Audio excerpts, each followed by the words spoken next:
Bien. Vous revoici, voyageur. Vous ai-je manqué? Pour ma part, je dois bien admettre que je commençais à m'ennuyer sans vous.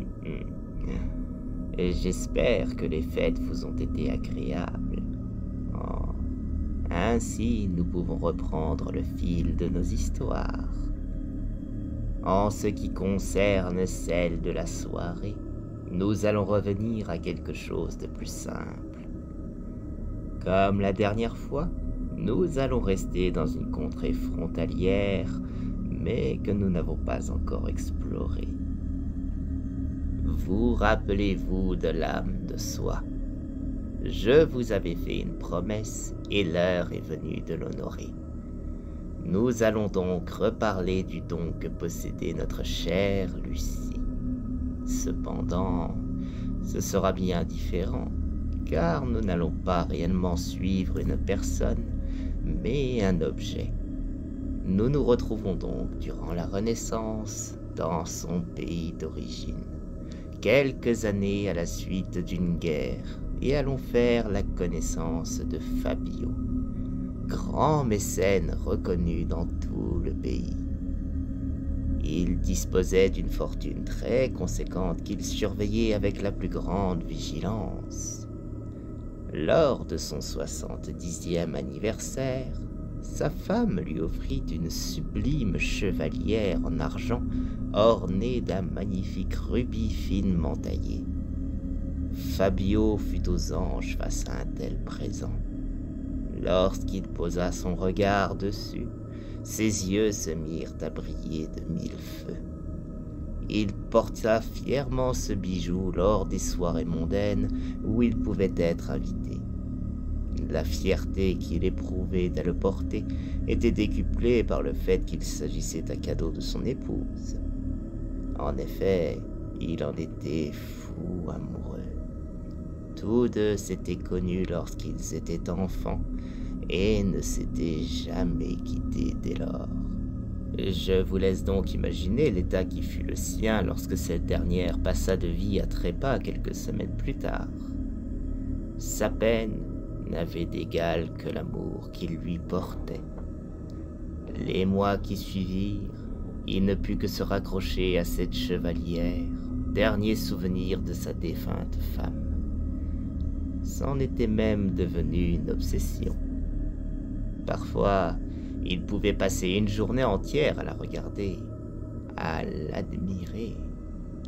L'intérêt qu'il lui portait était intense, si bien qu'il finit par l'imprégner de son amour et de son chagrin. Il décréta que jamais qui que ce soit d'autre que lui ne devrait posséder ce bijou et alla jusqu'à l'inscrire sur son testament, afin de pouvoir être enterré avec. Lorsque survint son trépas quelques mois plus tard, le dit testament fut lu à ses 3 enfants. Parmi eux se trouvait Enzo, le seul à n'avoir pas vraiment bien tourné. En effet, il avait déjà commis plusieurs petits larcins et avait dû emprunter certaines sommes d'argent. En clair, ses créanciers étaient nombreux. Il espérait toucher suffisamment de cet héritage pour couvrir ses dettes, mais cela n'était pas suffisant. Autant vous dire qu'il ne se priva pas pour faire un détour à la maison de ses parents afin de se servir en objet de valeur. Une fois ces méfaits commis, il se rendit auprès du corps de son père afin de se recueillir comme si de rien n'était. En le faisant, il remarqua la chevalière. Sa beauté le séduisit immédiatement, si bien qu'il ne put s'empêcher de la subtiliser. Après tout, Fabio avait beau avoir inscrit dans son testament qu'il souhaitait être enterré avec, il était mort et ne saurait donc pas. Enzo pensa que le bijou serait bien plus utile à quelqu'un de vivant que mort, surtout un vivant endetté. Dans un premier temps, il songea justement à la vendre. Une chevalière en argent sertie d'un rubis si finement taillé devait valoir très cher, mais, après mûre réflexion, il préféra la garder et la porter. Il vendit le reste des objets subtilisés au marché noir, puis put recouvrir une partie de ses dettes, mais en parallèle, sa santé commença à se dégrader lentement. Il se sentait nauséeux, pris de vertige et de haut le cœur. Finalement, quelques jours plus tard, alors qu'il portait la bague au doigt, il fut retrouvé dans son lit, le visage couvert de sang en provenance de son nez et de sa bouche. Visiblement, il s'était étouffé avec. La chevalière fut récupérée, puis mise aux enchères afin de couvrir le reste de ses dettes, et c'est ainsi qu'elle arriva entre les mains d'un noble local. Celui-ci n'était pas particulièrement âgé, et pourtant, il fit un arrêt cardiaque à peine une semaine plus tard, alors qu'il se trouvait dans sa piscine avec son épouse. Une mort bien moins violente. Celle-ci vendit la chevalière à son tour à un bijoutier. Elle resta plusieurs mois sans propriétaire avant d'être acquise par un riche marchand. Vous devez vous douter de ce qui lui est arrivé. Ah, laissez-moi tout de même vous en parler, car, effectivement, le marchand trouva la mort le lendemain, mais pas de la façon dont vous imaginez. Il avait pris la route avec son chariot, puis fut attaqué par une bande de brigands qui le dépouillèrent de toutes les richesses qu'il transportait, la bague y compris. Les voleurs, forts de leur butin, le vendirent au marché noir ou à droite à gauche, au plus offrant. Et donc le bijou fut ainsi vendu une fois de plus, et sans surprise, le nouvel acheteur décéda dans les jours qui suivirent. La fille de ce dernier en hérita, mais ne la porta pas. Elle la conserva, puis finit même par l'oublier. Ainsi, notre petite chevalière ne vit pas la lumière du jour durant plusieurs décennies. La femme la retrouva par hasard alors qu'elle était devenue âgée et décida de l'offrir à son petit-fils, qui la porta.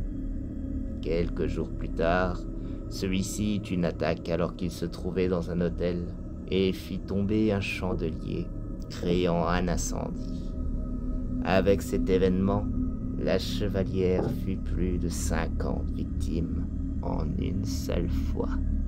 Suite à cela, le bijou fut récupéré par les autorités, mis aux enchères, puis acheté par un collectionneur privé. À nouveau, il resta sans être porté pendant plus d'une trentaine d'années. Suite à sa mort, son héritier eut la charge de la collection et en faisant l'inventaire, il tomba dessus. Il voulut la mettre immédiatement. Sans surprise, il trépassa dans les jours qui suivirent, mais cette fois-ci, l'homme mourut seul, lors d'une promenade en forêt. Les charognards eurent vite fait de se repaître de ses restes, et la chevalière resta dans la forêt, ensevelie par les feuilles, la pluie, la terre et le temps. Les siècles passèrent sans que quiconque ne pût poser ses yeux sur la chevalière de Fabio. Du moins, jusqu'à ce qu'un chasseur de trésors, armé d'un simple détecteur de métaux, ne la retrouve. Et ainsi, le cycle funeste recommença. Je ne vais pas poursuivre, après tout, vous avez bien compris ce qui se passe à chaque fois. Même s'il y a possiblement un épisode avec un pilote d'avion. Mais nous voici tout de même au terme de cette histoire qui n'en aura probablement jamais. Elle était plus simple et plus courte que les précédentes, mais j'espère qu'elle vous aura tout de même satisfait. Maintenant, peut-être serez-vous plus vigilant lorsque vous trouverez un objet au sol. Après tout, tout a une histoire dont vous n'avez même pas conscience. Ce sera d'ailleurs le cas du lieu dont nous parlerons la prochaine fois, car tout ce qui peut se trouver enterré ne dort pas toujours. Ah, j'étais heureux de vous revoir, voyageurs. Bonne soirée et à bientôt, car l'épouvantail aura toujours une histoire